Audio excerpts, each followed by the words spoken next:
evangelho de fariseus,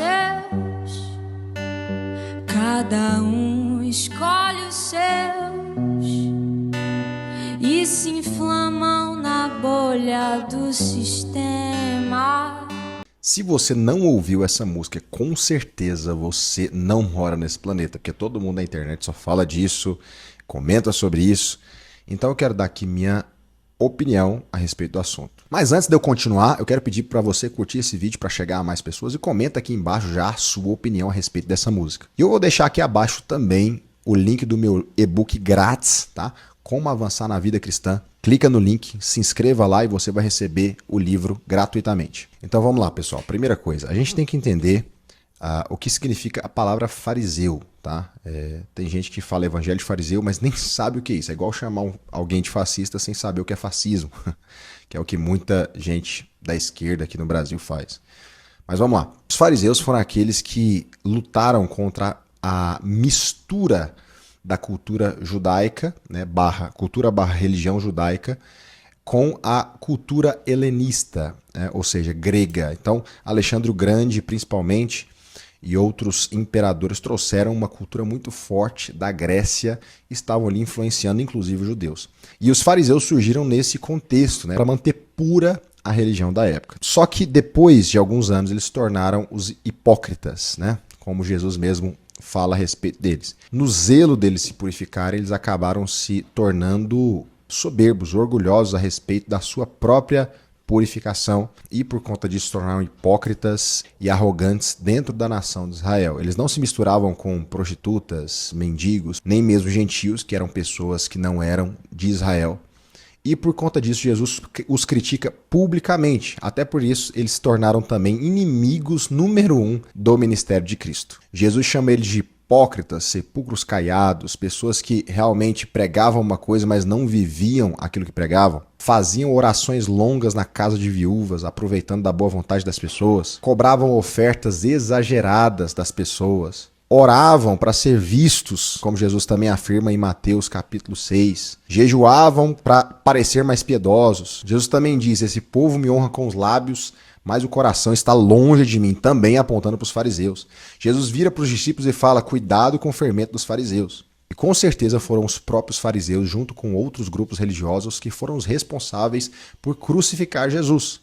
E aí, voltando para a música, né, que muita gente está falando contra, muita gente a favor, primeiro eu quero deixar claro aqui que essa análise não tem nada a ver com a cantora em si, até porque eu não a conheço e eu fico abismado como as pessoas são rápidas para dizer se a menina é de Deus ou não é de Deus. É claro que a palavra de Deus diz que pelos frutos se conhece a árvore, mas a verdade é que ninguém a conhece tão bem. Ela surgiu e explodiu na internet do nada. Então eu acho que é sábio para a gente esperar e ver realmente se aquilo que ela tem feito é para Deus ou não, isso ou aquilo. Mas hoje eu quero falar sobre essa letra.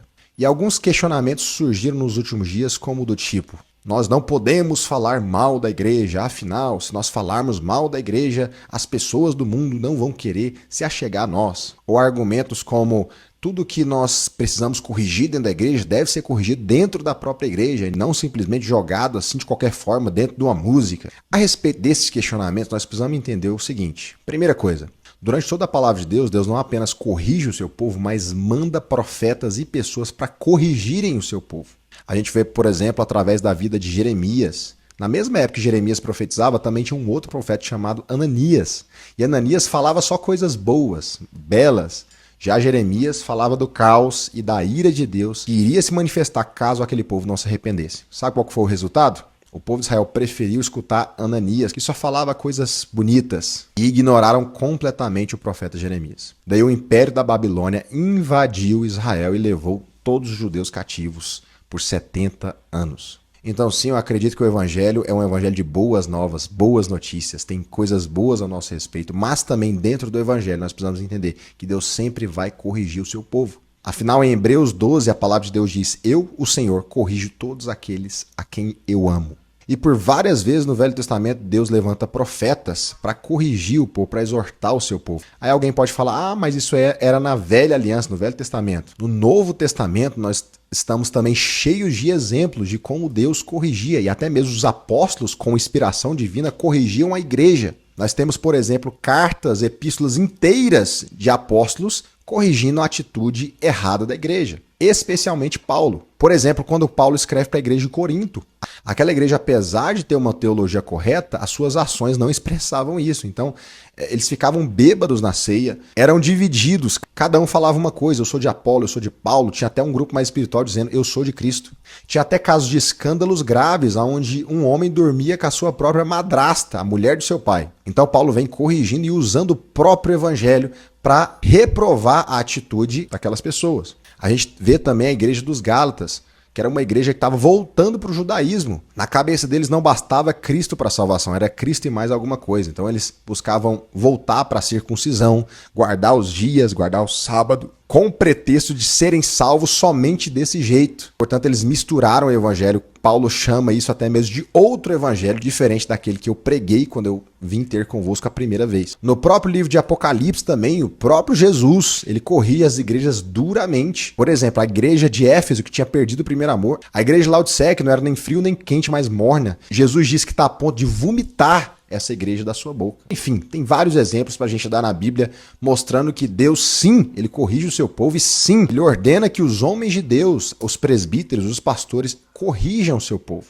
A respeito da própria palavra de Deus, em 1 Timóteo 3,16, diz que ela é apta para corrigir, para disciplinar. Aí você pode dizer assim, mas apenas os líderes religiosos, apenas os pastores têm esse direito. Afinal, temos que corrigir as coisas para dentro da igreja, não simplesmente jogando numa música de qualquer jeito. Mas enquanto os próprios líderes religiosos estão corrompidos, pregando heresias e vivendo contrário ao que as escrituras dizem, sobre aqueles que têm esse pretexto de que apenas os líderes religiosos podem corrigir a igreja, digo que não, que na verdade a nossa primeira regra de fé e ordenança é a própria palavra de Deus. É ela que deve governar a igreja acima de tudo. Então, se tem algum líder de alguma igreja praticando aquilo que é errado ou vivendo de forma contrária ao que a Bíblia diz, ele sim deve ser repreendido. A carta de Judas é sobre isso, expondo os falsos mestres, os falsos profetas, os falsos pastores. Outro argumento também que as pessoas dizem é o seguinte, mas não é todo mundo que é assim na igreja, como que ela diz que são todos? Primeira coisa que a gente tem que entender é que a música ela é uma expressão poética, ela não é um tratado, não é um sermão.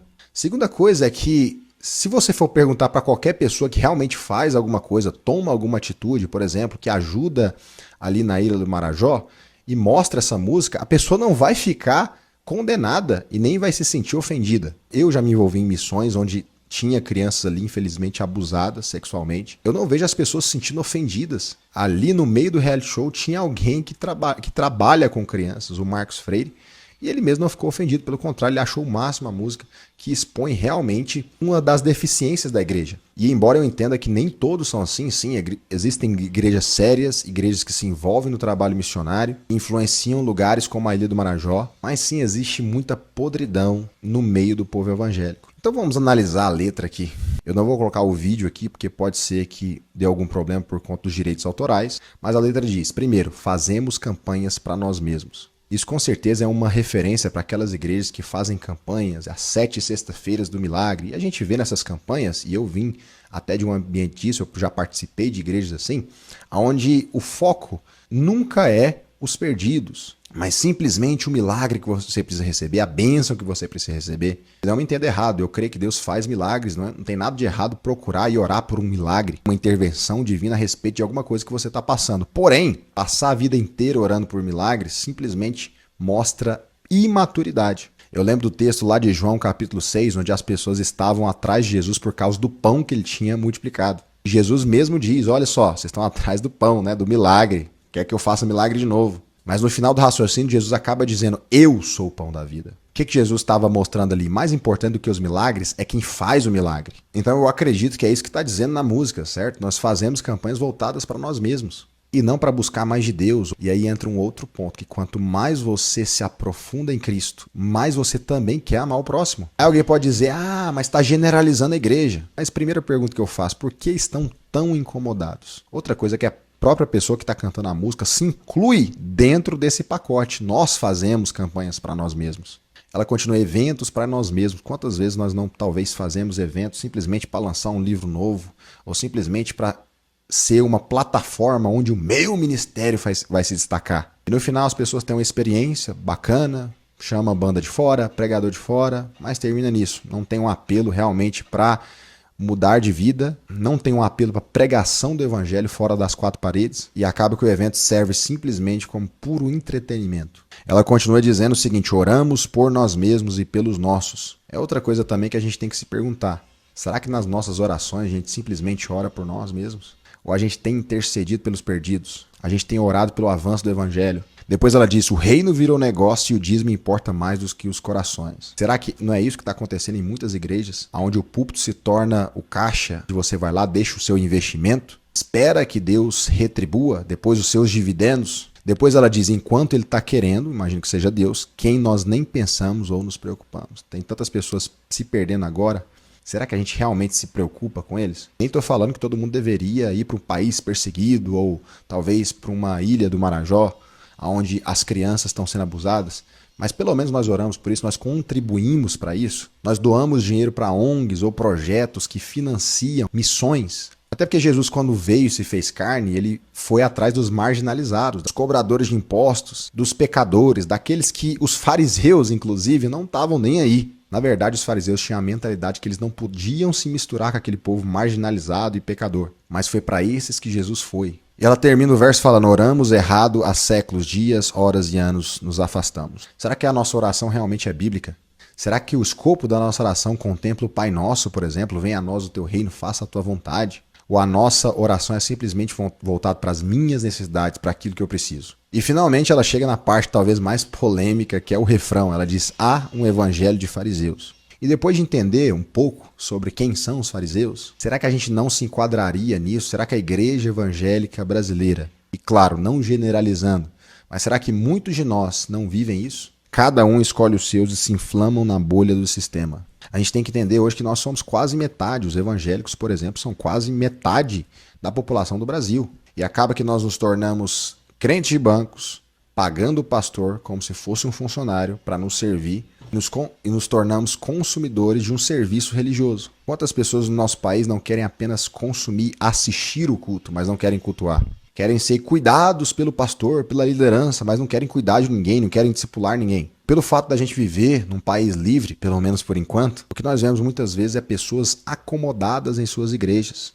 sem se envolver no reino, sem se envolver no trabalho missional, sem se envolver no ID. E ela termina dizendo: enquanto isso, no Marajó, o João desapareceu. Com certeza é uma referência à ilha de Marajó, onde tem o pior IDH do Brasil e o maior índice de crianças abusadas sexualmente, se prostituindo por talvez em troca de 5, 10 reais. E aqui diz que eles estão esperando os ceifeiros para a grande seara. Com certeza é uma referência à fala de Jesus, onde ele diz: a seara é grande, mas os trabalhadores são poucos. Mas ore para que Deus envie trabalhadores. E muitos cristãos nem oram e nem se envolvem na seara. Depois ela continua falando: a Amazônia queima. Aí nessa parte todo mundo falou: pronto, é esquerdista. Como se cuidar do meio ambiente fosse uma pauta que a esquerda inventou. Realmente, eu sei que tem muita conspiração atrás desse cuidado pelo meio ambiente. Muitas empresas que pregam isso acabam lucrando em cima disso. Não sei se você sabe, mas o Brasil tem 66% de todas as suas matas preservadas desde a época que o Brasil foi descoberto. Enquanto nos Estados Unidos, por exemplo, é 19%, na Europa é 1% de mata preservada. Então tem toda uma narrativa em torno disso, até mesmo de outros países, para jogar responsabilidade em cima do Brasil e dizer que, nossa, a Amazônia tem que ser preservada a todo custo. Mas a verdade é que, por outro lado, também, sim, tem muito desmatamento ilegal na Amazônia e queimadas também. Então a gente tem que entender que essa não é uma pauta da esquerda, é uma pauta do Brasil. Precisamos sim cuidar do meio ambiente. Deixa eu dar um exemplo para você entender. Nos últimos anos, o racismo, por exemplo, se tornou uma pauta de esquerda. A ponto de que quando você fala de racismo, todo cristão talvez já te taxa: ah, você é esquerdista. Mas talvez o maior propagador contra o racismo do século passado foi Martin Luther King. E quer saber? Ele era cristão.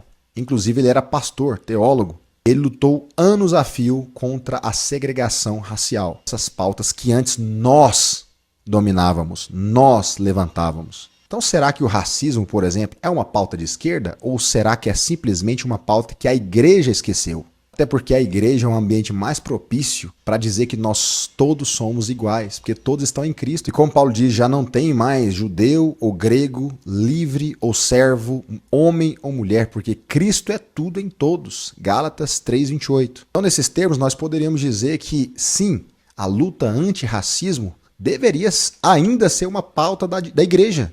Mas voltando para o meio ambiente, nós vemos que essa foi a primeira ordem dada a Adão. Adão, cultiva a terra. Em Apocalipse 11:18, a Bíblia diz que Deus vai destruir aqueles que destroem a terra. Ou seja, cuidar da natureza é sim uma pauta nossa. E sim, eu não conseguiria dizer se essa moça que canta a música é ou não esquerdista, mas analisando simplesmente a letra, eu diria que não tem problema nenhum com ela. Então essa foi minha análise a respeito dessa letra. E eu quero pedir para você também, curta e comenta aqui embaixo o que você achou desse vídeo, o que você achou dessa música. Se você curtiu esse formato de análise, fala aqui também, porque talvez eu faça outros. Então é isso, pessoal. Até a próxima aí.